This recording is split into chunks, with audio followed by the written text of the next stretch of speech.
Yo, yo, yo, yo, yo, yo, yo. It's G5 Jeff TV in the building. It's me, Shane. No Jeff at the moment, unfortunately. I don't know if he's going to be in the live at some point. Hopefully.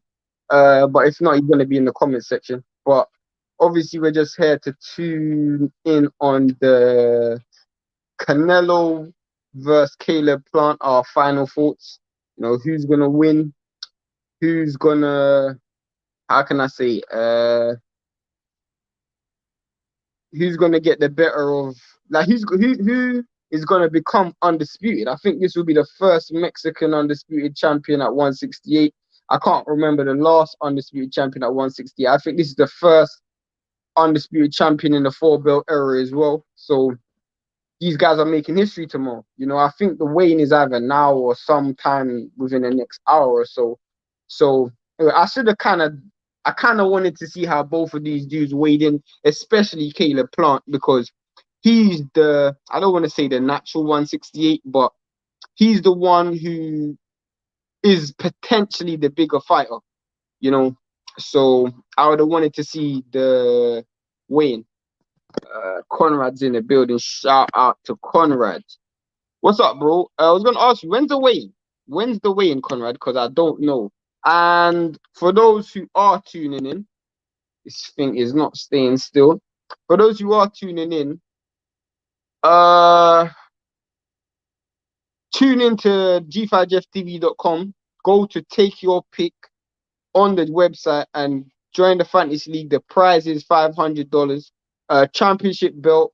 Jeff said if we get a certain amount of people, he's gonna add and up the prize money.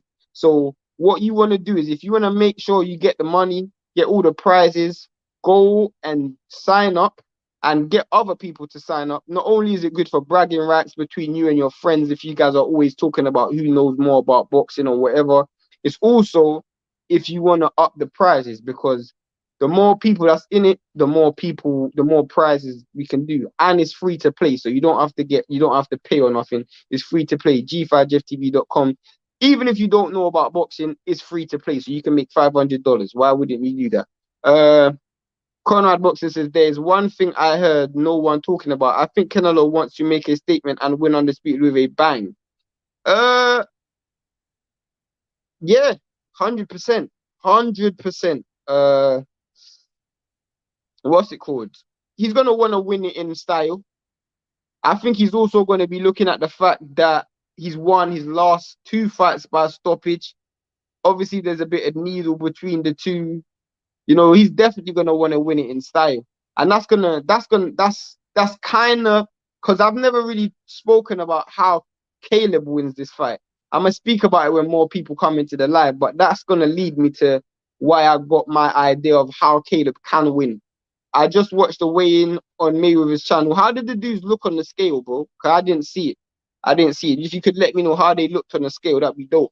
Hit the like button, hit the subscribe button, hit the share button. But yeah, I mean, this fight, I mean, the undercard's pretty trash, but this fight's probably gonna down as go down in history. The annoying thing is, if Canelo wins, you already hear the talks of this dude already. This dude's gonna be seen as invincible and all of that stuff. But the reason why I find it so annoying is because you call this dude invincible, you call the dude amazing, and he's the best fighter in the division, but there's not one fight he's been in, especially of recent times, where anybody's picked him to lose. We just have to question the level of opposition he's faced.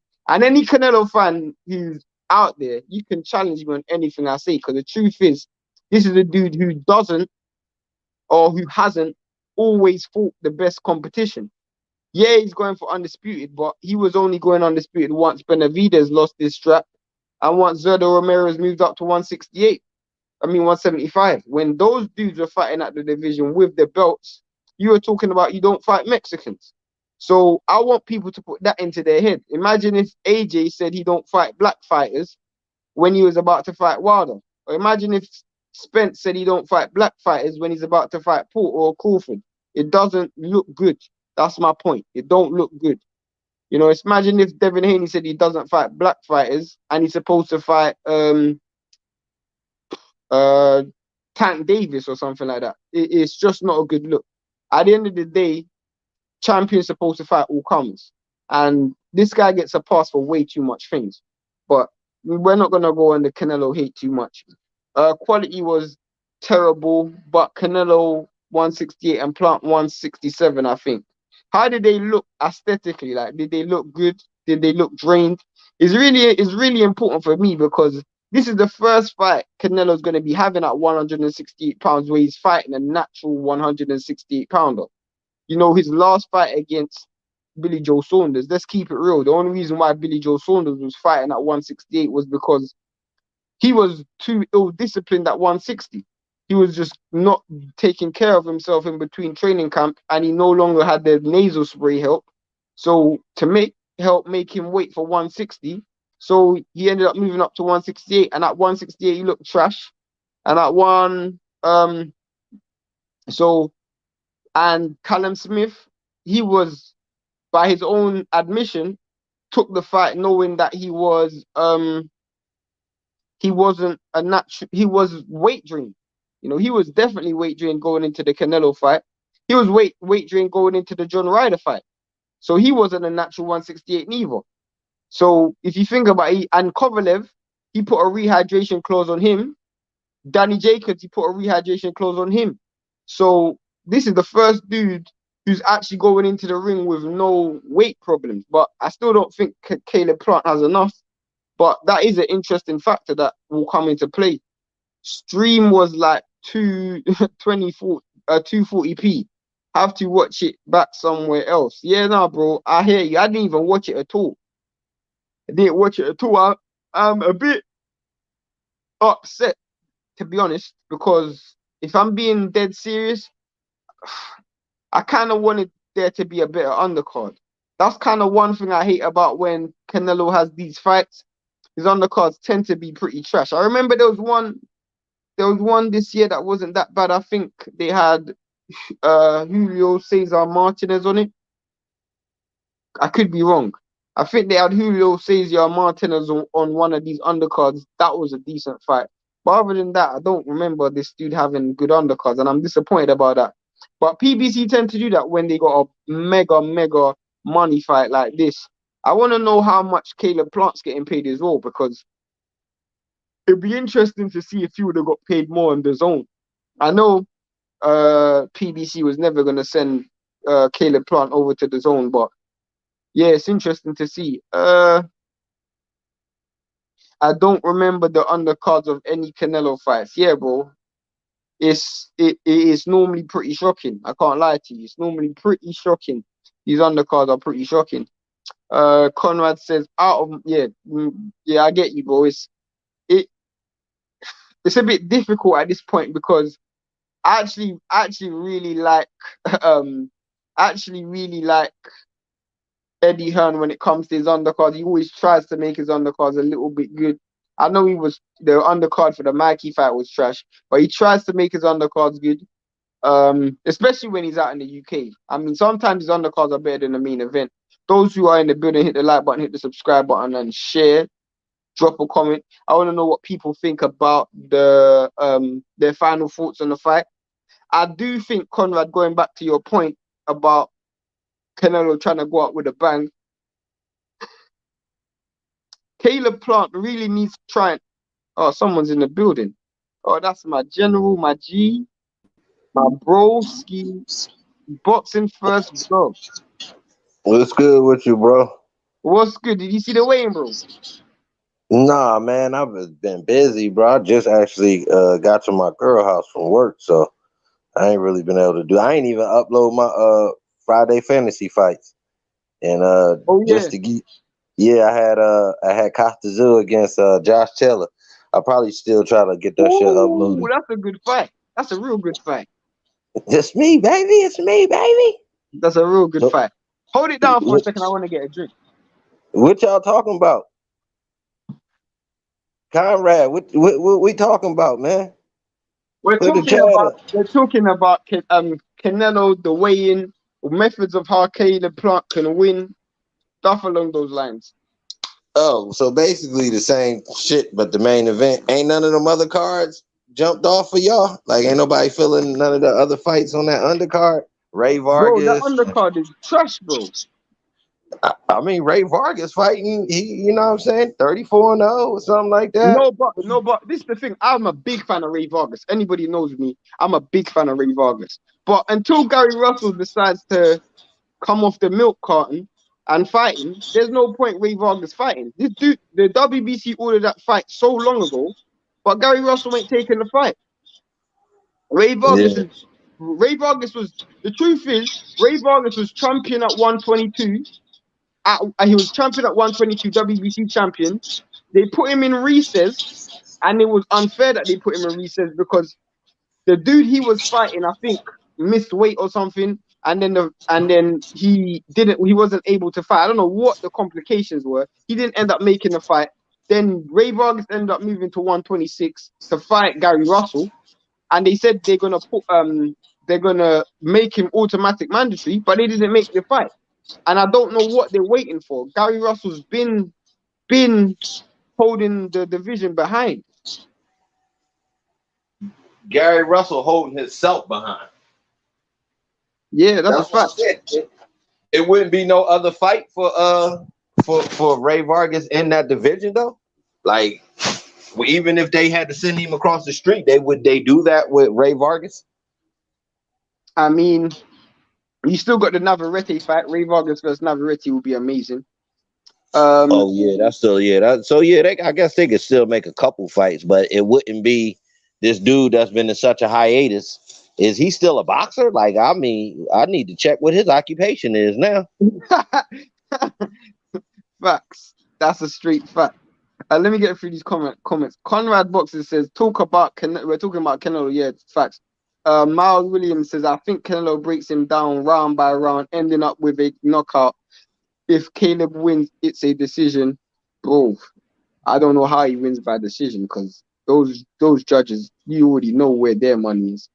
I got Canelo by stoppage round 11, but wouldn't be shocked if he beats him out in 6 rounds because I don't know how good Caleb really is. Can I say one thing, Blunt? Yeah, if I'm Caleb Plant, my method to win this fight is like how Tyson Fury beat Klitschko, and I'm literally doing this one thing. I'm gonna go out there because I'm in the dude's hometown.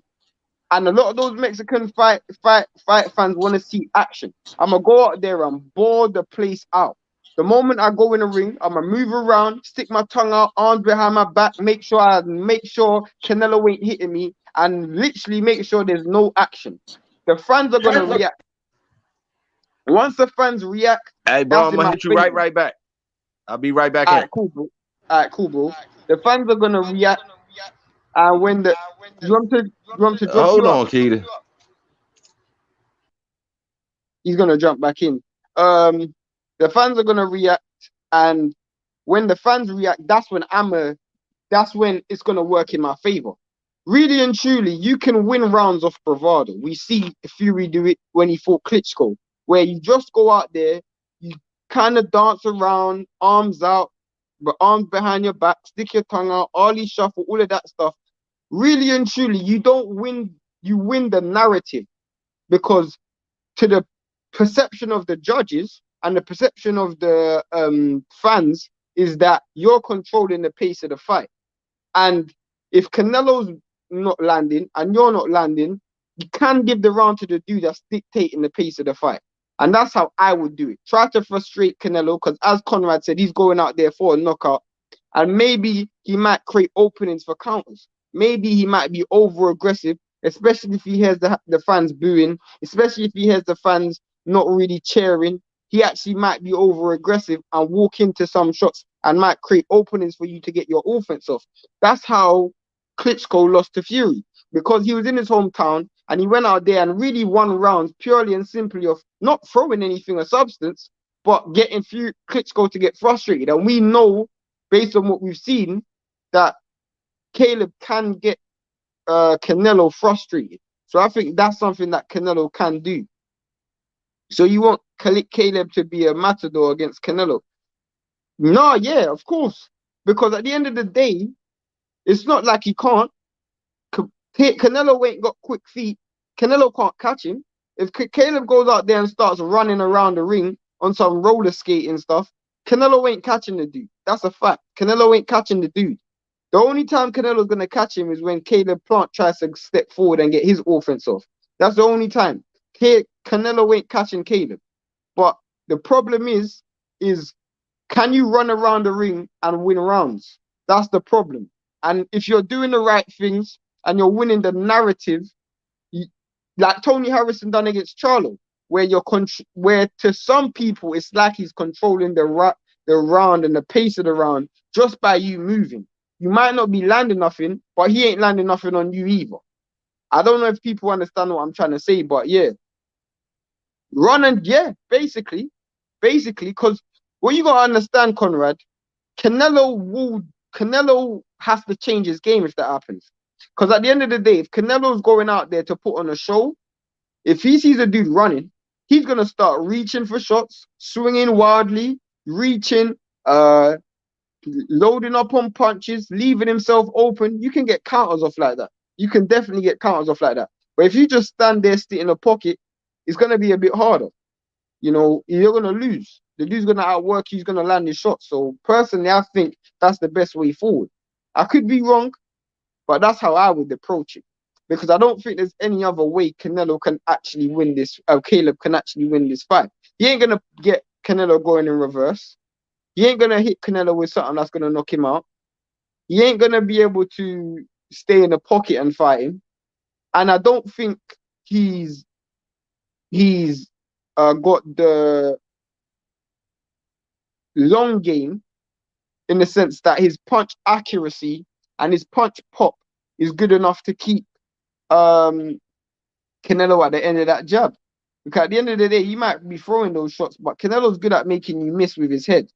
You know, especially if you're loading up to the head. So I would try and get Canelo. I would try and go to the body a bit as well. You know, throw that jab to the body, throw the jab to the chest. So you're not aiming for the head. But there's only one range that's good, and that's long range or hugging. That's how I'm fighting this fight. It's either long range or if you get anywhere close to me, we're hugging this out. And when we're hugging it out, you ain't winning this hug because I'm putting you in a headlock. I'm hitting you behind your head. I'm hitting you in the balls. I'm hitting you in your back. I'm doing anything and anything and everything. So when we're on a exchange in the pocket where we're holding each other, you know that this ain't a safe zone.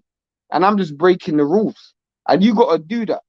Fury showed the blueprint when he fought Klitschko. That fight alone. That was one of the first fights I've ever watched in my life where dude won a round where he didn't land nothing. He didn't land absolutely anything, but they still gave him the round. Purely and simply because the dude was good at sticking out his tongue, putting his arms behind his back, running around the ring, doing all of that and all of the bravado that you see Fury do. He was good at that. And Klitschko, that frustrated Klitschko because he saw the fans reacting. He saw that the dude was too confident and the showing off, the bragging, that really played in Klitschko's head. And it's something that I would try if I was Caleb Plant. But I could be wrong. But those in the building, hit the like button, hit the subscribe button, hit the share button. Obviously go to g5jefftv.com. Don't have that much in the building today, unfortunately, but we can still cook regardless. Conrad, let me ask you a question. If he doesn't fight that way, what's the best way for Caleb Plant to win? Because it's very difficult to figure out a way in how Caleb Plant can win. Because at this point, it's looking pretty one-sided. Not many people have given me good enough reasons for how Caleb Plant wins this fight. You know, not many people have. And I want to touch on something as well, because I said this earlier, in a week. I think a Caleb Plant win is, you're saying there's no other way to win. Well, fair enough. In the fantasy league, Conrad, what did you pick? How did you pick? What way? Um, I was saying, there's a, what was I saying? Yeah, it's good for the sport if Caleb Plant won. The reason why I say that is because not just because uh Canelo is a drug cheat or has failed for a banned substance, but it's also because the narrative. I just know what's gonna happen once Canelo wins this fight. Everybody and anybody is just gonna be like, this dude's the best in the sport. He's the best ever, and he's gonna start getting compared to the dudes of the past. And people are gonna overlook the fact that he didn't fight Charlo at 160. He didn't fight Andrade at 160. He didn't fight Benavidez at 168. He didn't fight Beterbiev at 175. They're gonna overlook all of that because he beat Plant.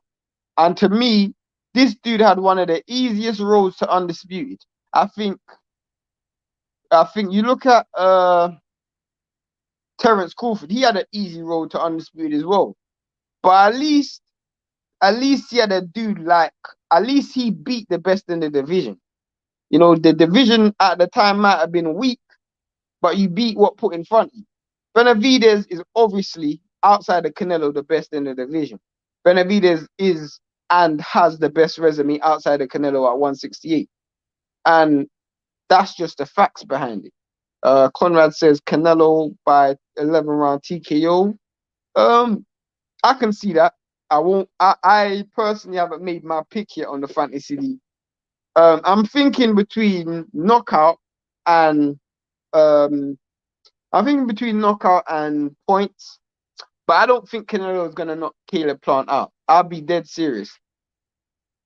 Even Josh Taylor had more opposition. Nah, definitely. Josh Taylor had way better opposition. And you look at the last undisputed fight we saw, which was between Charlo and Castano, that was literally the two best in the division. That was literally the two best in the division. And I was saying this earlier today as well. When Charlo versus Castano, it was literally like a round robin because you had uh Charlo who lost to Harrison. Harrison had lost to Hurd. Hurd had lost to J Rock. J Rock had lost to Rosario, but Rosario had also lost to Charlo. So there was a lot of back and forth. Charlo got the best of it because he beat Lubin, he beat Rosario, he beat Harrison, and Castano had beat Teixeira, who had previously beat Adames, and he also Castano also had that fight with Erislandy Lara as well. So it was literally the two best in the division. This is not the two best in the division. Many could even argue the best in the division ain't even fighting in this fight. Many could argue that Benavidez is the best in the division. Now, I would say Canelo's the best in the division because I'll still pick Canelo to beat Benavidez, but I'd pick Benavidez to beat Plant. That's the fight that I wanted to see at 168, to be honest. Benavidez versus Canelo. That was a real one disputed to me. And I would have loved to see Canelo versus Zerdo Ramirez at 168 as well when Zerdo had the WBO belt. That would have been amazing, especially after Zerdo beat Jesse Hart. The worst thing is Canelo can't get any fights. The worst thing is Canelo can get any fight he wants. Everyone picks up the phone when Canelo is calling. That's a fact, bro. You gotta understand. Everybody knows, even if they lose, Canelo's the biggest cash cow. Everybody knows that. The dude can get anybody he calls out, he gets. That's just a fact. If you called out any name in boxing, even if you called out AJ, even if you called out Fury, he's getting that fight. You know, and that's just the painful truth of it. And he selected the path that he had to undisputed. He selected, because when he went up the first time, if you guys really remember, let's go back. When he went up to 168 the first time, the champions were Benavidez, Plant, Rocky Fielding wasn't even a champion, Callum Smith, and Zerdo Ramirez. That was when he first went up to 168. He dipped his toe in the water and fought Rocky Fielding. He went back down to 160 and fought Danny Jacobs. Then he skipped 168 with all the dudes that they had and fought the weakest champion at 175 in Kovalev. He came back down to 168 and fought the weakest champion again. That's my point. The dude waits for when it's convenient to move to that weight class. He waited to see Alida Alvarez and Anthony Yard exposed Kovalev before he took the Kovalev fight. He waited before Benavidez and he waited until Benavidez and Zerdo Ramirez moved to 175 before he took that fight, and Benavidez got stripped of his belt before he decided to become undisputed. That's just the facts. I can't argue with nothing but the facts. That's just the painful facts. Because let's keep it all the way 100. When Golovkin was at 160 and Golovkin was at his best, we saw what Golovkin had done to all of the dudes at 160. He waited until we saw Kell Brook and Danny Jacobs do what he done to Golovkin, and we saw a little bit of decline. Then he took the fight, because that fight was ordered before.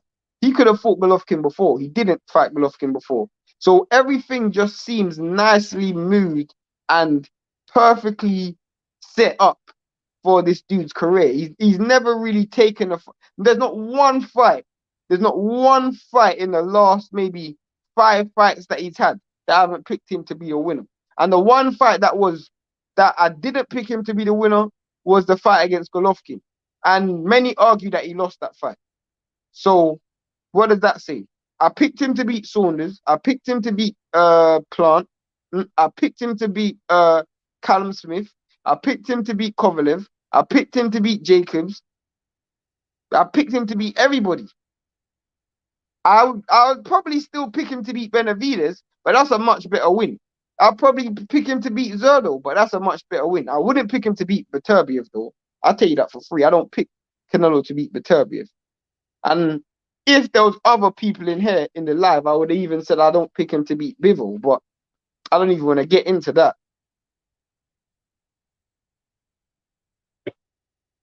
The live today ain't popping as it usually is. I assume people are still tuning into the Canelo stuff that's going on.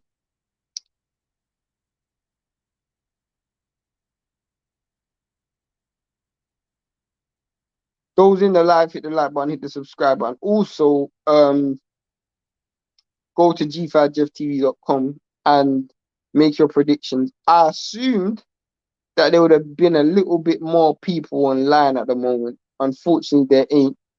Blunt was in the building briefly, jumped off. This fight, where does this rank in terms of fights of this year? So we've had, in fact, Conrad, where does this rank in terms of fights of 2022, 21? Where does this rank? Because we've had Chocolatito Estrada, Castano Charlo, Wilder Fury,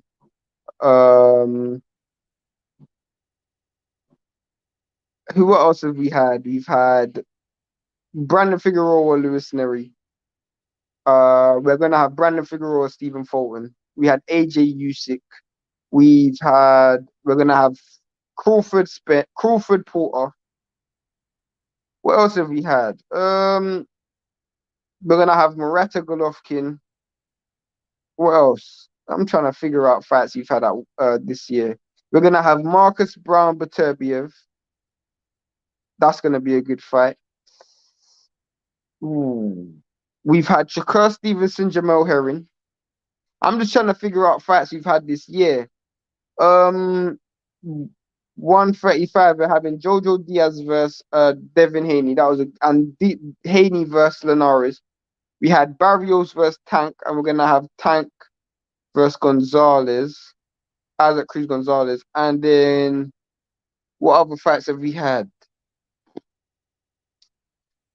There's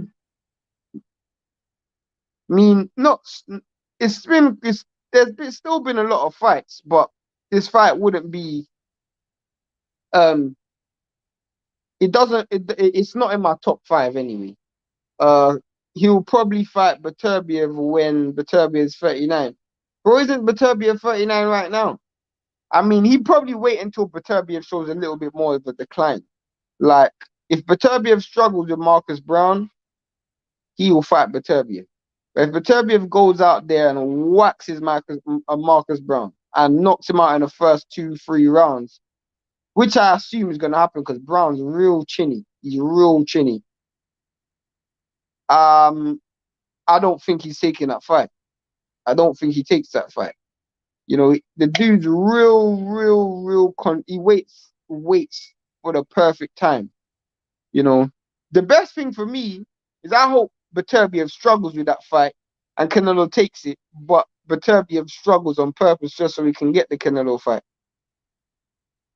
Outside of the top 10 somewhere for me, yeah, man, it won't be in my top 10 neither. Two one-sided, yeah, bro, it's definitely one-sided. I mean, that is probably the most one-sided fight, one-sided undisputed fight I've seen since Ndongo versus Crawford, because Ramirez versus Taylor wasn't one-sided. Castano and Charlo definitely weren't one-sided. What else was there? Teofimo Lopez versus Teofimo Lopez versus Lomachenko weren't one-sided. What else was Usyk versus Gassiev? I guess in hindsight the fight was one-sided, but before the fight in the build-up, it was quite, I won't say even, but 65-35. Well, people always thought that after what they saw Gassiev do to Dorticos, they thought maybe if he touches, and Usyk didn't have the best semi-final neither, because a lot of people thought that that Brady's fight was close.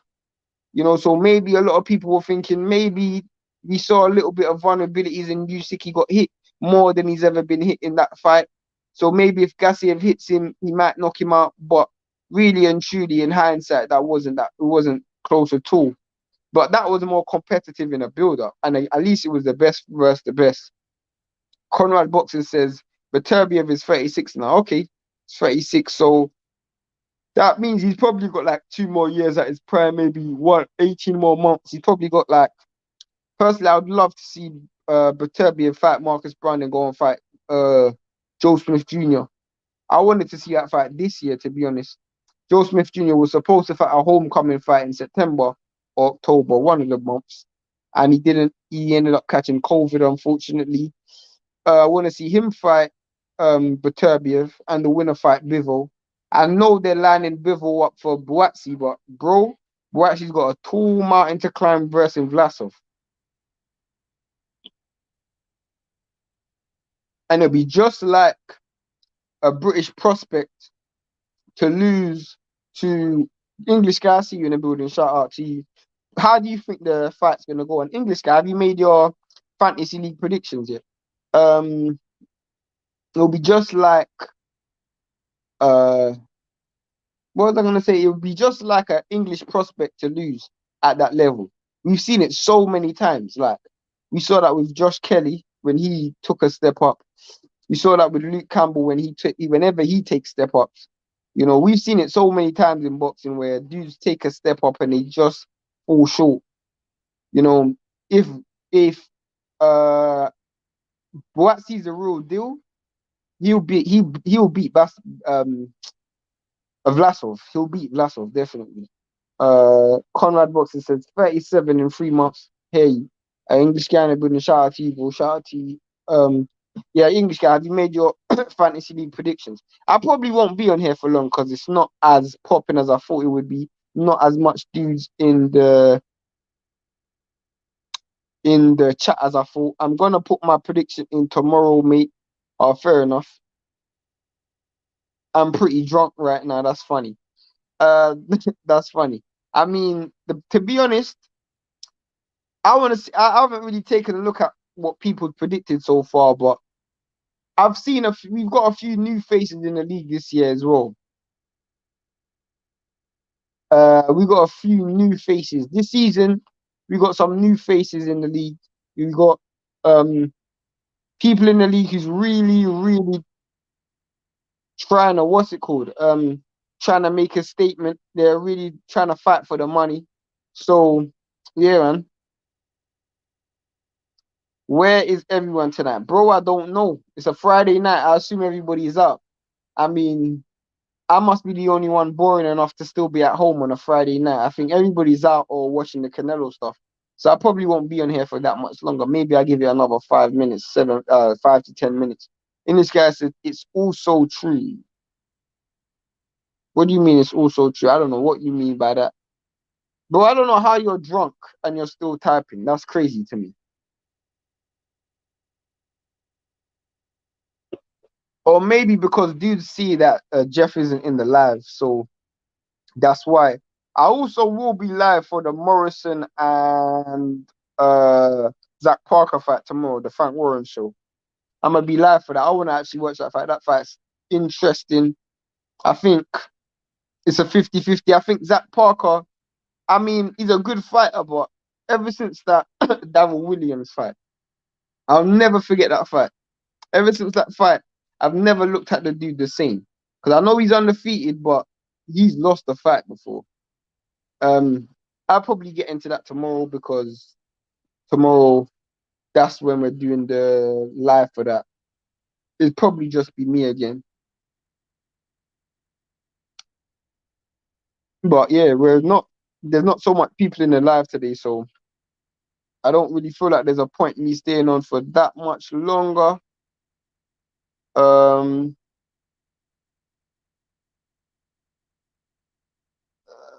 Probably tune out real soon.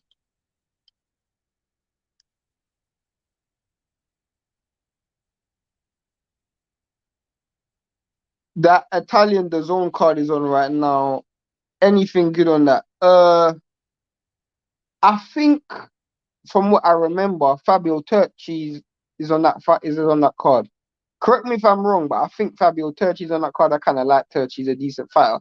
I think Turchi lost to that dude that fought Billum Smith, and he also fought Richard Riakpo, Tommy McCarthy.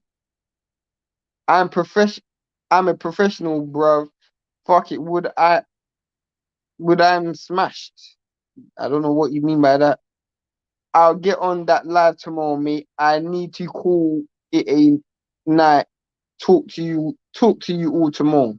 Shout out to you. I'm about to jump off as well. Conrad, thanks for being in the building, bro. Conrad, if you want, this is me extending you a personal invitation, just so I'm not hanging. If you want, I'll send you the link so you can jump in the live. This will be your first time jumping in the live. Don't leave me hanging. I'm offering an extended hand. It's just me and you. So instead of us talking via chat, we can talk in person on the live. I'm not gonna jump off the live until I see your response. So this is me extending a hand. You can jump on right now, and I'll send you the link right now, Conrad. Other than that, man, the live ain't really cooking today. I'll probably even get Jeff to take it down because there's not really much to talk about. Uh, Other than the fact that um the Fantasy League starts tomorrow and the prize is $500. Conrad says nah. Well, if that's the case, then Connor, I'll see you tomorrow. Everybody else who's in the live, thanks for tuning in and hit the like button, hit the subscribe button. Tune in tomorrow to Tommy Morrison versus Zach Parker.